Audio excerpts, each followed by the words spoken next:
अस्सलाम वालेकुम दोस्तों, जैसे कि आप सबको पता है कि साल 2026 के सालाना एग्ज़ाम चल रहे हैं 11वीं और 12वीं के।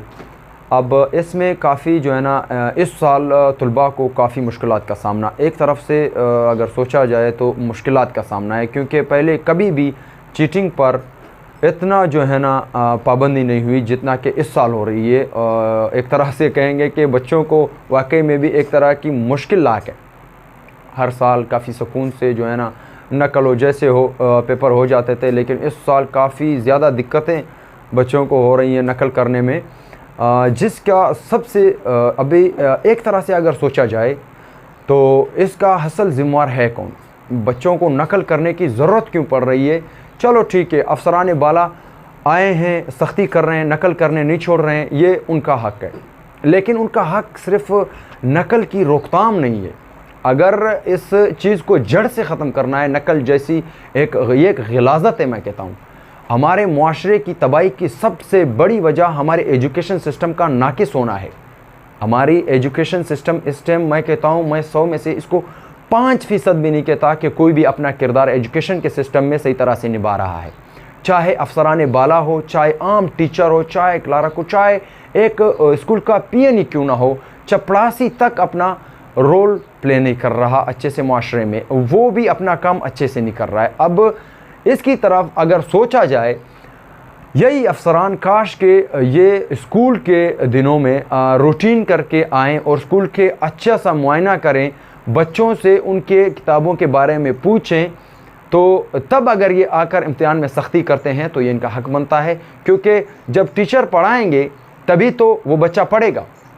और टीचर पर अगर ऊपर से प्रेशर नहीं होगा, टीचर अगर आपका ग्रेड मतलब कि अपग्रेड नहीं होता जाएगा, वो उसी पुराने माइंडसेट के साथ होगा, तो वाकई में भी बच्चे कुछ भी नहीं पढ़ सकेंगे और उन्हें सिर्फ़ और सिर्फ इम्तिहान में नकल ही एक वाहिद सहारा है जो उसे पास करवा सकती है। कहने का मकसद ये है कि अगर आप नकल की रोकथाम करना चाहते हैं तो टीचर्स पर फोकस करें। सबसे पहले फोकस हमारी टीचर्स पे होनी चाहिए, क्योंकि हमारे जो टीचर्स हजरात हैं इनकी जो तालीम है वो है 1999-1980 की। हमारे टीचर्स के अगर आप एज देखें, ज़्यादातर हमारे टीचर्स इस टाइम 60 की उम्र से ऊपर हैं, 50 की उम्र से ऊपर हैं। तो 50 की उम्र से बंदा ऊपर है तो ज़ाहिर है इसने 30 साल पहले तालीम हासिल की है। तालीम इनकी 19 वाली है, 1999 वाली, 1990 वाली, और इनको जो पढ़ाने का कोर्स जो है इस टाइम वो दिया गया है इस दौर का। मैं कहता हूँ कि इक्का तुक्का उस्ताद अगर ये पढ़ लें या समझ लें किताब तो दूर की बात है, वरना अक्सर जो टीचर्स हैं उनका किताब से कोई वास्ता ही नहीं, जिसकी वजह से बच्चा पढ़ ही नहीं पा रहा है सही से, बच्चे को वो माहौल ही नहीं मिल रहा है, तो वो बच्चा क्या खाक पढ़ेगा? और फिर वही बच्चा इम्तिहान में नकल करेगा, तभी वो बच्चा जो है ना या सिफारिश या किसी और वजह से वो पास होगा। मैं कहता हूँ कि इम्तिहान में अगर अच्छे से जांच की जाए, यहाँ पर 50% से ज़्यादा नकल तो छोड़ दें, वो बच्चा ख़ुद मौजूद नहीं है। 50% बच्चे डुप्लिकेट बिठाए हुए हैं, डुप्लिकेट आकर दूसरे बच्चे का पर्चा कोई और बच्चा फिल कर रहा है, वो भी नकल के दम पे। वो कहते हैं ना कि नकल भी अकल से की जाती है, इनके पास इतनी भी अकल नहीं है, बच्चे के पास इतनी भी जो है ना उसमें वो अपग्रेड नहीं है, उसको इतना पढ़ाई के साथ मुंसलिक नहीं किया गया कि वो नकल भी कर सके। कहने का मकसद ये है कि आप तो आएँ, आप तो अभी सख्ती करेंगे, लेकिन पूरा साल आप कहाँ थे जब ये बच्चा पढ़ रहा था? जब ये बच्चा जो है ना शुरू में कोर्स उसने शुरू किया, कोर्स में तो उसने टीचर्स को क्लास में देखा ही नहीं, इक्का तुक्का उस्ताद को छोड़ के तो टीचर उसकी क्लास में आया ही नहीं। ज़्यादातर तो बच्चा ही क्लास में मौजूद नहीं था। क्लास की तादाद होती है 150, 150, लेकिन मौजूद बच्चे होते हैं टोटल 20, 25, 18, 15, 10 बच्चे। 10 बच्चे क्लास में डेली के बेस पे आते हैं और इम्तिहान पे आते हैं हमारे 150 बच्चे।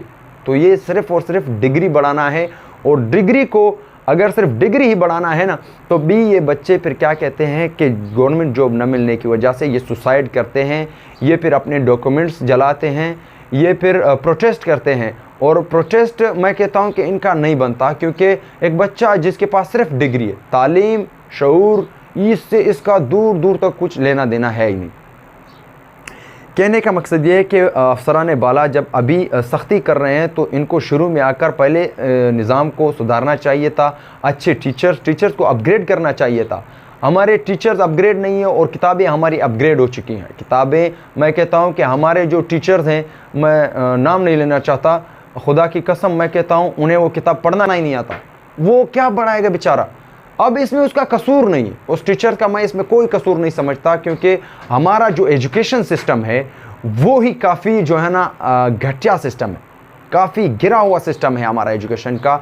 जब एक बंदा टीचिंग में आता है और वो मतलब कि एक दफ़ा वो टीचर बन गया, फिर बाद में उसको ऐसे ही छोड़ दिया जाता है। नहीं, ज़माने के साथ अगर चलना है, अगर बच्चों को अच्छी तालीम देनी है तो पहले टीचर को अपग्रेड करें।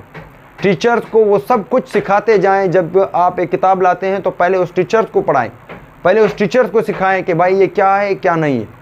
टीचर्स बेचारे को कुछ आता ही नहीं है, हुकूमत की तरफ से कोई फैसिलिटी है ही नहीं, टीचर को अपग्रेड नहीं किया जाता है, जिसकी वजह से हमारा जो है ना तालीमी सिस्टम इस कदर जो है ना तबाह हो चुका है।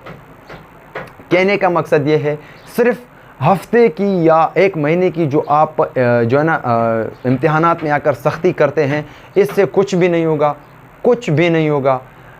अगर सख्ती करनी है तो शुरू से करें। कोर्स जब उस्ताद पढ़ाना शुरू करता है, साल जब शुरू होता है, उस टाइम से आप सख्ती शुरू करें, ताकि वो बच्चा पढ़ेगा लिखेगा तभी तो वो अच्छा जो है ना पेपर देगा। उसको किसी की हेल्प की ज़रूरत भी नहीं होगी, उसको नकल की तो दूर की बात है। मैं कहता हूँ कि खुदा की कसम किसी चीज़ को उसको ज़रूरत नहीं होगी। वो बंदा फिर फर लिखेगा। अब एक काम जो मुझे नहीं आता है तो मैं कैसे करूँगा, लेकिन अगर एक काम में मैं माहिर हूँ तो मैं किसी का सहारा लेने की छोड़ूंगा भी नहीं, किसी के सहारे के बारे में मैं सोचूंगा भी नहीं, खुद से वो काम करूंगा। लेकिन अगर मुझे नहीं आता तो ज़ाहिर है मैं सहारे ढूंढूंगा, और सहारा इस टाइम हमारे एजुकेशन सिस्टम में नकल सबसे अच्छा सहारा है।